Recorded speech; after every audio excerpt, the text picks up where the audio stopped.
ರಾಜ್ಯದಲ್ಲಿ 3 ಉಪಚುನಾವಣೆಗಳ ಮುಖ್ಯ ಭಾಗವಾಗಿ ಚನ್ನಪಟ್ಟಣ ತಾಲೂಕಿನಲ್ಲಿ ಒಂದು ವಾರದ ಹಿಂದೆ ಬಂದಂಥ ಫಲಿತಾಂಶ ನಾವೆಲ್ಲರೂ ಕೂಡ ನೋಡಿದ್ದೇವೆ. ಇದು ಯಾವುದಕ್ಕೂ ಕೂಡ ಆತ್ಮಸ್ಥೈರ್ಯವನ್ನು ಕಳ್ಕೊಳ್ದಿರ ಅತ್ಯಂತ ಧೈರ್ಯವಾಗಿ ಮುಂದಿನ ಸಾರ್ವತ್ರಿಕ ಚುನಾವಣೆಯನ್ನು ಎದುರಿಸ್ತೇವೆ ಅಂತಕ್ಕಂಥ ಹಿನ್ನೆಲೆಯಲ್ಲಿ ಇವತ್ತು ಪಕ್ಷದ ಕಾರ್ಯಕರ್ತರು ಪ್ರತಿ ಹಳ್ಳಿಗಳಿಂದನೂ ಸ್ವಇಚ್ಛೆಯಿಂದ ಸ್ವಪ್ರೇರಣೆಯಿಂದ ಇವತ್ತು ಬಂದು ನಮ್ಮ ಈ ಒಂದು ಕಾರ್ಯಕರ್ತರಿಗೆ ಕೃತಜ್ಞತೆಯನ್ನು ಸಲ್ಲಿಸ್ತಕ್ಕಂಥ ಸಭೆಯಲ್ಲಿ ಏನು ಪಾಲ್ಗೊಂಡಿದ್ದಾರೆ.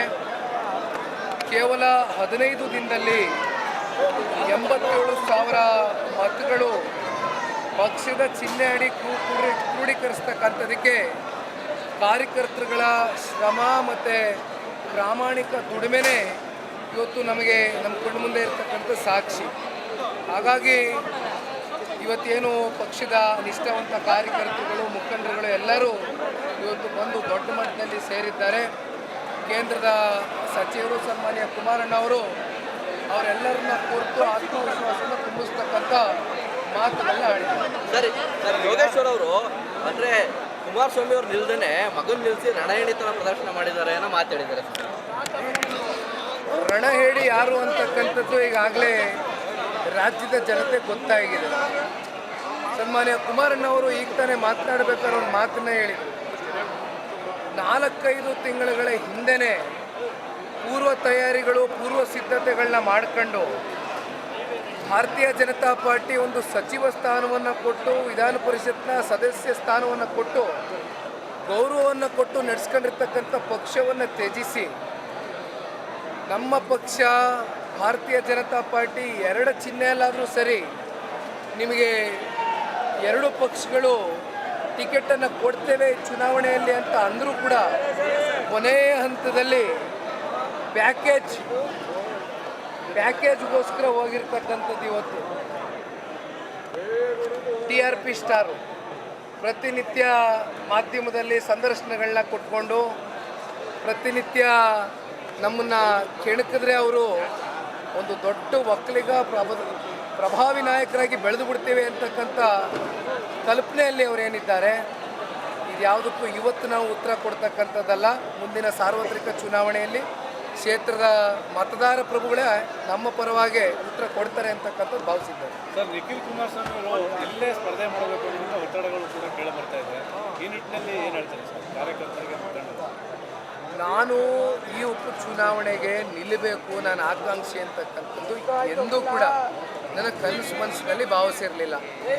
ಆದರೆ ಇವೆಲ್ಲವೂ ಕೂಡ ಯಾವ್ಯಾವ ರೀತಿ ಕೆಲವೊಂದಷ್ಟು ರಾಜಕೀಯದ ಬದಲಾವಣೆಗಳಾಯಿತು ಅಂತಕ್ಕಂಥದ್ದು ನಿಮ್ಮ ಕಣ್ಣು ಮುಂದೆ ಇದೆ. ಅಂಥ ಒಂದು ಸಂದರ್ಭದಲ್ಲಿ ಇವತ್ತು ಚುನಾವಣೆಯಲ್ಲಿ ಏಳು ಬೀಳು ಅಂತಕ್ಕಂಥದ್ದು ಸರ್ವೇ ಸಾಮಾನ್ಯ, ಎಲ್ಲ ಸಾಧಕ ಬಾಧಕಗಳು ಇರುತ್ತೆ. ಆದರೆ ಚುನಾವಣೆಯನ್ನು ಬರೀ ಗೆಲ್ತಕ್ಕಂಥ ದೃಷ್ಟಿಯಲ್ಲೇ ಇವತ್ತು ನಾನು ಬಂದು ನಿಂತಂಥದ್ದಲ್ಲ. ಪಕ್ಷದ ಕಾರ್ಯಕರ್ತರು ನಮ್ಮ ರಾಮನಗರ ಜಿಲ್ಲೆಯಲ್ಲಿ ನಮ್ಮ ತಾಲೂಕಿನಲ್ಲಿ ಸದೃಢವಾಗಿ ಕಟ್ಟಿದ್ದಾರೆ.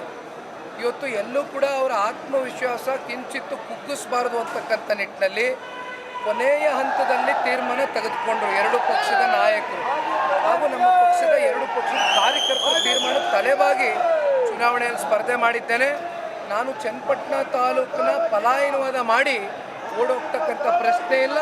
ರಾಮನಗರ ಜಿಲ್ಲೆ ನಮಗೆ ಸಾಕಷ್ಟು ರಾಜಕೀಯವಾಗಿ ಶಾಸಕ ಸ್ಥಾನವನ್ನು ಕೊಟ್ಟಿರ್ತಕ್ಕಂಥ ಜಿಲ್ಲೆ, ಸಂಸದ ಸ್ಥಾನವನ್ನು ಕೊಟ್ಟಿರ್ತಕ್ಕಂಥ ಜಿಲ್ಲೆ, ಮುಖ್ಯಮಂತ್ರಿಗಳಾಗಿ ಆಯ್ಕೆ ಆಗಿರ್ತಕ್ಕಂಥ ಒಂದು ಜಿಲ್ಲೆ ನಮ್ಮ ರಾಮನಗರ ಜಿಲ್ಲೆಯ ಜನತೆಯ ಆಶೀರ್ವಾದ. ಹಾಗಾಗಿ ಸದಾಕಾಲ ಜಿಲ್ಲೆಯ ಸಮಗ್ರ ಅಭಿವೃದ್ಧಿ ಪರವಾಗಿ ಅಧಿಕಾರ ಇರಲಿ ಇಲ್ಲದೆ ಹೋಗಿ ನಿಖಿಲ್ ಕುಮಾರಸ್ವಾಮಿ ಇರ್ತಾನೆ. ಟಿಕೆಟ್ ವಿಚಾರದಲ್ಲಿ ಪಕ್ಷ ತಪ್ಪು ನಿರ್ಧಾರ ತಗೋತು ಅಂತ ಅನ್ಸುತ್ತೆ ಸರ್ JDS? ಯಾವ ಕಾರಣಕ್ಕೂ ಇವತ್ತು ಅದನ್ನು ಕೂತ್ಕೊಂಡು ಚರ್ಚೆ ಮಾಡ್ತಕ್ಕಂಥ ಪ್ರಶ್ನೆ ಅಲ್ಲ. ನಾನು ಪಕ್ಷದ ಒಬ್ಬ ಶಿಸ್ತಿನ ಸಿಪಾಯಿ, ನಾನು ಪಕ್ಷದ ಕಾರ್ಯಕರ್ತ. ನಮ್ಮ ಪಕ್ಷದ ಕಾರ್ಯಕರ್ತರಿಗೆ ಬೆಲೆ ಕೊಡ್ತಕ್ಕಂಥದ್ದು, ಅವರ ಭಾವನೆಗಳಿಗೆ ಸ್ಪಂದಿಸ್ತಕ್ಕಂಥ ಕೆಲಸ ಮಾಡಬೇಕಾಗಿತ್ತು, ಮಾಡಿದ್ದೇನೆ. ಆ ಆತ್ಮತೃಪ್ತಿ ನನ್ನಲ್ಲಿದೆ. ಗ್ರಾಮೀಣ ಭಾಗದಲ್ಲಿ ತಾವು ಅಂದ್ಕೊಂಡ ನಿರೀಕ್ಷೆಯಲ್ಲಿ ಮತಗಳು ಬರಲಿಲ್ಲ. ಗ್ರಾಮೀಣ ಭಾಗದಲ್ಲೇ ನಮಗೆ ಹೆಚ್ಚಾಗಿ ಶಕ್ತಿಯನ್ನು ತುಂಬಿಸಿರ್ತಕ್ಕಂಥದ್ದು ಗ್ರಾಮೀಣ ಭಾಗದ ಮತದಾರರೇ. ಇವತ್ತು ನಾನು ಪ್ರತಿಯೊಂದು ಬೂತನ್ನು ತೆಗೆದು ನೋಡಿದ್ದೇನೆ. ಪದೇ ಪದೇ ನಾನು ಕಾರಣಗಳನ್ನ ಕೊಡಲಿಕ್ಕೆ ಇಷ್ಟಪಡೋದಿಲ್ಲ. ಅಂತಿಮವಾಗಿ ಕ್ಷೇತ್ರದ ಜನತೆ ಏನೊಂದು ತೀರ್ಮಾನ ತೆಗೆದುಕೊಂಡಿದ್ದಾರೆ, ಜನಾಭಿಪ್ರಾಯಕ್ಕೆ ನಾವು ತಲೆಬಾಗಿ ಸ್ವಾಗತವನ್ನು ಕೋರಲಿಕ್ಕೆ ಇಚ್ಛಪಡ್ತೇನೆ. ಮುಂದಿನ ದಿನಗಳಲ್ಲಿ ಅವರ ಹೃದಯವನ್ನು ಗೆಲ್ತಕ್ಕಂಥ ಪ್ರಾಮಾಣಿಕ ಕೆಲಸ ಮಾಡ್ತಾರೆ.